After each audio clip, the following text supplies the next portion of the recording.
Well, it's good seeing it today. Sorry we went off a tangent on the bass. I hope that helps. Otherwise, all of these notes that are on this bass and function will be the left hand you use on the piano, just slower. And then fast in the end. One of the practices, or the three things I want to talk about today, are minors. Natural minor found in every key is the 6. The harmonic minor by raising the leading tone, and then by going up, ascending a melodic minor with having a natural 6, natural 7, and then descending, having a standard flat 7, flat 6 on our way back down. Including all these all have a flat 3, meaning they're minor tonalities, and some of the ways to practice them. With C major, G, D, A, the E, B, F sharp, and then C sharp. Each function of C, D, E, F, G, A, B, C, G, A, B, C, D, E, F sharp, G. These functions of having these notes open utilize the open strings. That's my first scaling position. So whenever I'm playing below the 3rd fret or 5th fret kinda, I use my 3rd finger to do my leading tones.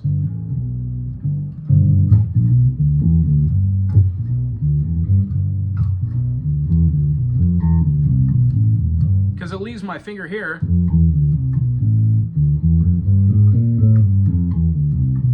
to play all the different notes. I even omit the pinky, and sometimes I'll do the pinky, but it's not needed for anything under the 3rd fret.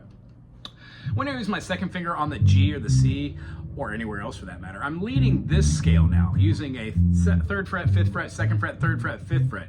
In the G, we would definitely have 3, 5, 2, 3, 5, 2, 4, utilizing the ring finger only for that note right there, the 7th tone, the lending tone.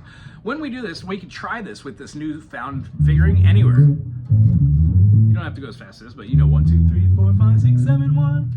When going through all these tones, we exhibit our 1, 2, 3, 4, 5, 6, 7, 1, 2, 3, 4, 5, 6, 7, 8, 1 in our fifths apart. You can even go descending in fourths if you want to do the other side of the circle fifths, but that's what I practice, where I practice. So if the practice run was doing like C, D, and I know that I wanted to have an E, I could play in C, E, D, F, E, G, F, A, G, A, yeah, G, B,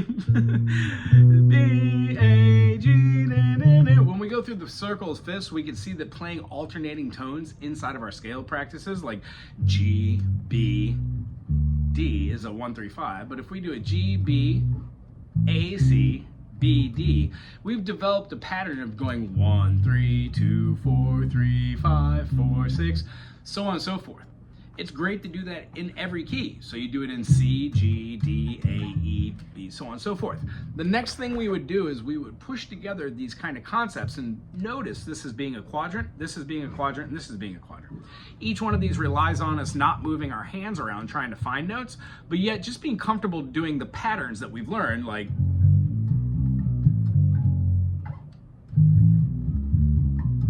and moving them so they connect patterns that we already see. And what this does, if you do it right, it shows all the modes. You don't have to stay in one note or one key. Once you know how to play a scale, like D major, D, E, F sharp, G, A, B, C sharp, D, those aren't the only 7 notes in the key of D. We would also have all the other strings, all the other frets on this bass that are those notes. While doing some of our half-step slides, or our pull-offs, or our hammer-ons, or our plectrum plucks, or our pops and hammer-ons, all these things that we learn to do, they come into function while trying to stay in one quadrant, another. And what you'll find is most great bass players try to go from one point to the other because it seems like they are fluid, flawlessly. And the idea is it's countless hours of just attacking, playing different ways, different technique, and hitting the wrong notes. What I would suggest is to write this down every day. Try the circle fifths, write it out, write down a key, and then write down that key. So if you wanted to do F major, and you wanted to do F, G, A, B flat, C, D, E, F, G, A, B flat, C, D, you wouldn't need to go all the way up just on that G string. You can move your F, G, A, B flat, C, D, E, F, G, A, B flat, C. See how my fingers are crawling up? Well, each one of these notes is a pattern. It's either going to be the pattern where we have a whole step, or a whole step, half step, or half step, whole step. With these three patterns, no matter where you put them,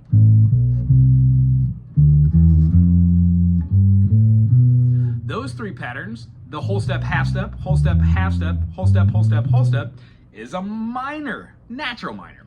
I'd urge you to write that one down so you would see it through the eyes of A, maybe A, B, C, D, E, F, G, A.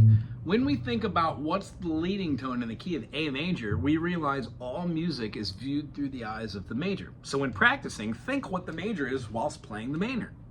Minor. When you think A, B, C sharp, and you clearly think C sharp and you know that's a C, your brain goes, oh, that's the difference. That's the minor third. D, E, F sharp. Well, that's not an F sharp, that's an F. So it's a flattened six. When we play our leading tone, if your brain plays that natural major 7, which is a G sharp, into an A in the key of A major, A, B, C sharp, D, E, F sharp, G sharp, A, well then you would clearly see that this pattern recognition allows us to flatten just 2 notes to get harmonic minor. 1, 2, flat 3, 4, 5, flat 6, natural 7, 1. So try and see that and know exactly where all of your G sharps are. So when you play any other scale, you know that you can hit all whole tones, like right here, you're not going to be hitting anything other than that B, right? The B flat. But when you get here up to the top, you can hit your new note. There's our G sharp. If you find that G sharp in each quadrant, you know then when you're playing natural minor, it doesn't have it, and when you're playing harmonic minor, it does. Same thing for melodic minor. When you're going up, you would have a flat 3, of course, it's a minor, but then you would have a natural 6, a natural 7, and then the 1. And then when we would go down the number line, we retreat away from the apex of whatever melody via the natural minor, once using the melodic minor. So it means in any melody, if it goes up utilizing a 6th, naturally, we flatten it to a flat 6 on the way down to help the ear get the pleasing tone. I hope that's a good amount of recognition here. Tip 1, use the circle fist for no matter what you're doing.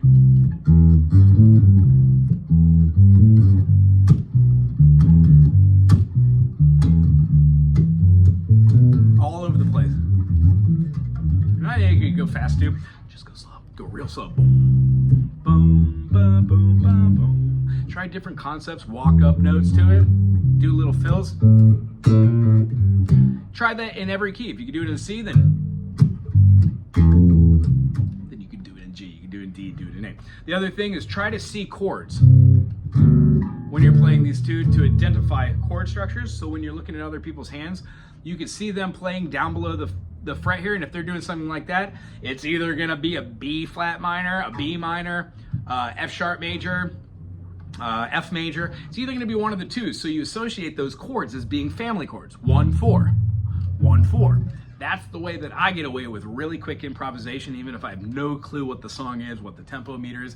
It's instantaneously almost. And it's from years of practicing just nonsense until it turns into something. That's just my approach. And then the third thing after that is write all these out. When you write it down and you physically have an idea of what you're trying to accomplish in your head, you will start seeing whenever you pluck a note and go, sometimes you will associate it with a color, and sometimes you would associate it with just the tone. I know that this tone is the same as that tone, and it's an F sharp because it releases to the G. Right on. And also, just for me on guitar and everything, I realize that it doesn't have the other 2 strings here, but because I'm doing both, I realize that when I do something like this and I get my G major chord, that I can alter this to get like a B diminished too. So when somebody's down here knocking out like a B diminished or something like that, I'll just be like, because it feels really good. Anywho, other caveats like this. Once you define what your practice skills are, trying to do that for 5 minutes, I'd love to see what you come up with. I could give you a couple of pointers too on how to do it with different things. But on the end camp, here's how I would view a harmonic minor. Oops. Defining what the major third, minor third is. Now that you realize in C is a huge jump, I don't know if you'll ever forget that that's a spider exercise or a minor third. So you'd have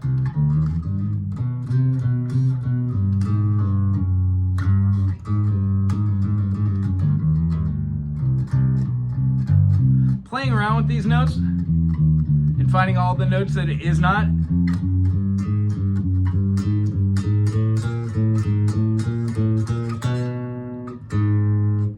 And knowing what those intervals are, priceless. Then moving that not this way, but this way. And what I find is that scale is so much easier than any of the other ones, but sometimes when you're in the pocket, you want to play outside the box. Then moving this scale pattern up. What you'll notice is if you don't continue through to the next string, the feeling of this is the exact same thing that you learned over here. Therefore, when you move this, what were you in? C, C, one more note.